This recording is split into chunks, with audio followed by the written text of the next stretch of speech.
The holiday countdown is on, and I really want to share tips today to help you get through the next week, which truly has become the second food Super Bowl of the year. You know what I'm talking about. You just got through the first Super Bowl of food, also known as Thanksgiving, but really that was just the start, or maybe for you it was even sooner. I'm Kristen Tinker, food addiction and weight loss expert. Today I'm sharing my top 5 steps to be the unstoppable you so that you can stay on track this holiday season and feel in control. It's what we all want. When you actually step back and you think about it, we're in food and drink focused season from October all the way through January. Now that's 1/4 of the year. No wonder it's so hard to keep weight off and to lose weight during this season. And we've talked about that in other coaching videos. It's especially true when so many people are focused on calorie counting and exercise with 3 months of inflammatory, hormone-wrecking, gut-destroying, nutrient-lacking foods at every turn, not to mention those seasonal coffee shop drinks and fancy cocktails. I see them too. Just saying those words, seeing that, makes my heart beat a little faster, because the truth of it is we can talk about the unhealthfulness of it all, but even when I'm face to face with the peanut butter fudge, the moose munch, the Oreo truffles sprinkled with peppermint crunch that I even make myself, I seriously get excited. The colors, the novelty, the fun decorations really make me happy until I realize that my mind is taking over and going crazy with thoughts of pleasure and happiness. And really, that is the problem. Our minds want to offer all kinds of thoughts about the fun of holiday foods. Our brains want to convince us that this is the only time of the year that we can indulge in these seasonal treats. But none of this is true. It really isn't. Food is not the fun this holiday season. Instead, having your clothes fit every day and walking into a room feeling happy and confident, that's the real fun. Having a stress-free life is the real fun. And truly, with the help of Amazon, these treats are not scarce. You can order or make these treats any time of the year, even my Oreo truffles with peppermint sprinkles. Yet your brain will make you think that's not the case. So today, I want to offer you 5 steps to keep you on track in the next week, and even as you move into the new year, because I don't know anyone who wants to gain weight in these next few weeks. And I also know that you can lose weight in these next few weeks, even in December, or at least maintain it. All right, I hope you're ready. Maybe even pause the video, grab a piece of paper, because I'm going to give you some powerful tips. Here we go. The first step is to take inventory of your own health and your mindset. You have to know the state of the union of your own body, your own life, to make wise and educated decisions about your future. But in this case, I am not suggesting that you rush out to get your blood pressure taken or to go get lab work done to think about your progress. Instead, I'm saying you have to know what the holidays have brought you in the past and where you are with that.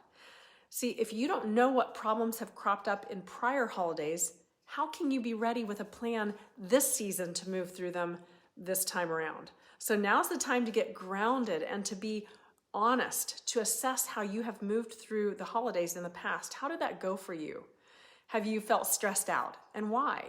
Have family members upset you? What happened? What did they say? How did you react? Did you overeat in previous holidays? What triggered your emotional eating to drown emotions in eggnog and cocktails, cheese balls and appetizers? And no judgment, I've done that too. Maybe why did you eat that extra piece of velvet cake that you already had a slice of? And now ask yourself, what are all the things that you're anxious about as you head into the next week? See, it's that reflection. What are all the reasons in the past which made you think that this holiday might be hard for you to stay on track? Now, this makes you be honest with yourself, right? And if you're saying, yeah, I don't know, I think I'm doing okay and I'm stronger now, then you need to be writing down why you feel so empowered this time. What has actually changed in your life, or what's changed for you? It's critical for you to think, reflect, and consider the feelings you've had about previous holidays and where food will show up for you and how you might be triggered to overeat or emotionally eat this time around. Then write it down so that your brain can truly and completely process honestly the past. Actually find out what's going on for you this year and what's happened in the past so that you can be realistic about the energy, the anxiety, the stress that you might already be bringing to the next week without even having consciously acknowledged it. Okay, step 2. I want you to set realistic goals. If you've taken inventory in step 1 and you've become honest with your own health and your mindset, now's the time to get honest with yourself about whether you want to maintain your weight loss or to keep on losing weight. It's even okay to acknowledge that you want to indulge and you're actually okay then to gain a few pounds. Being honest with yourself, having realistic expectations with your goals, that's a critical piece. Because when you do get honest, you actually build self-trust. And when you develop a realistic goal for yourself and then you stick to it, you learn to love yourself even more because you're able to succeed rather than setting totally unrealistic goals of perfect eating, crazy weight loss, and more. The holidays are no time to expect huge white knuckling with willpower to get to a perfect eating plan. Step 3, ask yourself what you're going to do, what specific steps you need to take to meet those realistic goals. So if your goal is to maintain your weight loss, then you're going to ask yourself, what do I need to do specifically every single day to maintain that?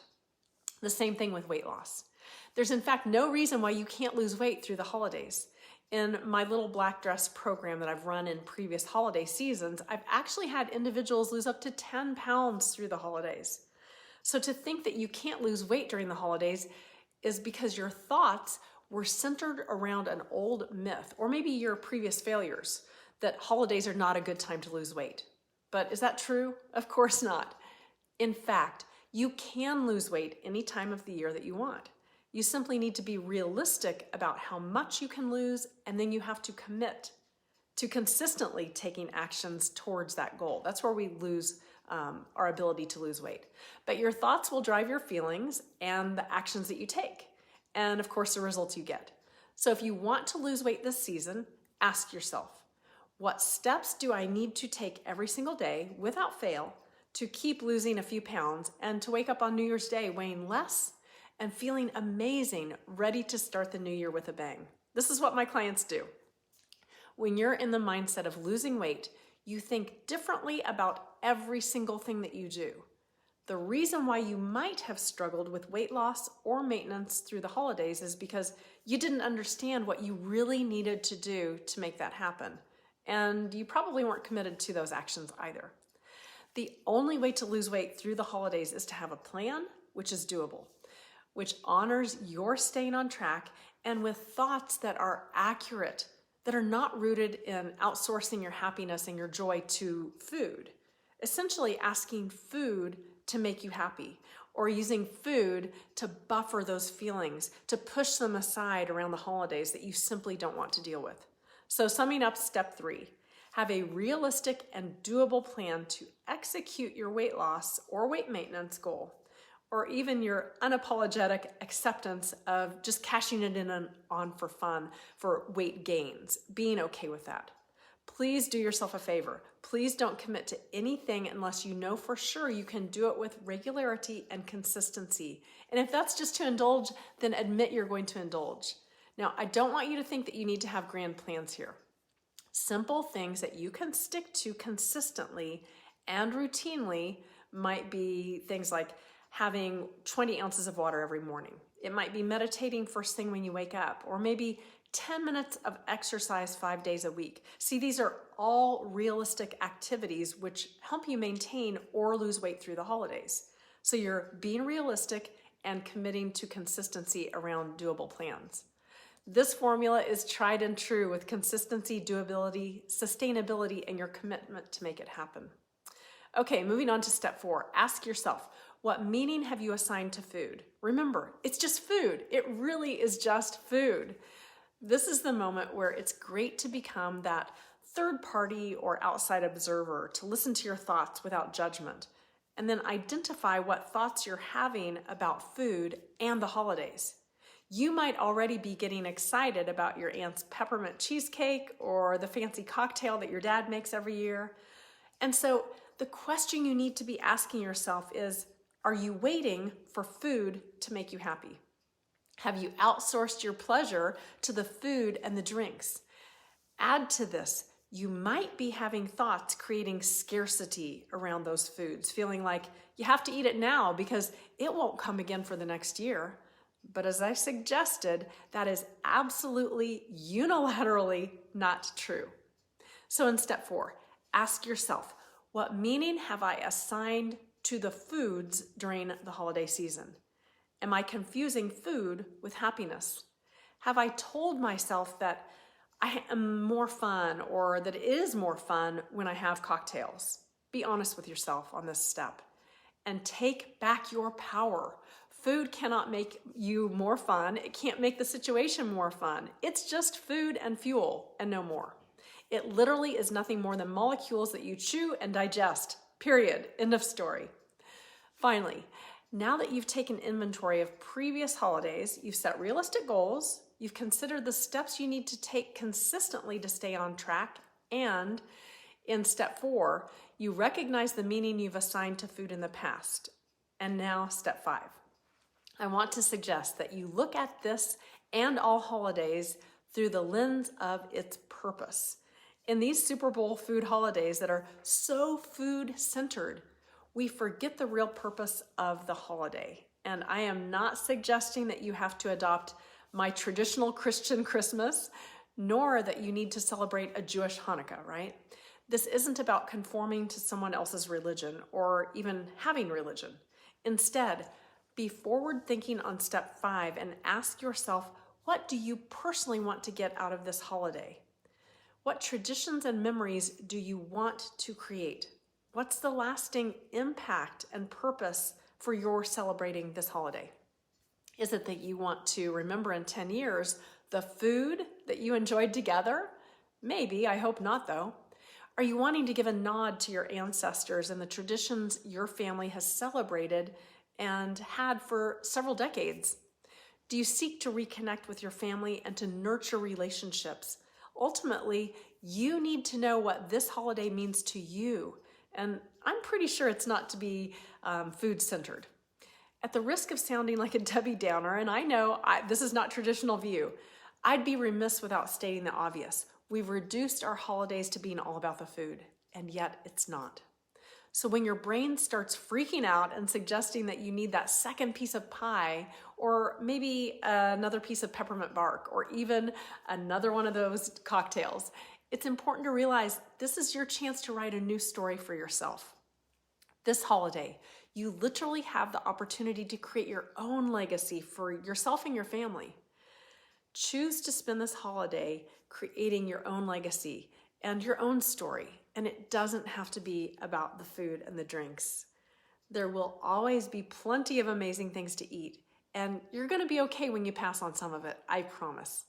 So I'm challenging you today, and in the next few days, this next week, take inventory, set realistic goals, make a realistic plan, and then take your power back from food. It's just food. And then 5, change your thoughts about the holiday, moving it out of that Super Bowl competition of food-centric holidays. After all, the next food-centric holiday, it's coming. It's wash, rinse, repeat, right? It's probably on New Year's Eve. So this holiday, just wash it out. Keep making progress in your life and be the unstoppable you. I can't wait to hear which of these 5 steps helped you the most. Please drop in the comments what you're planning to do this holiday to be the unstoppable you. See you next time.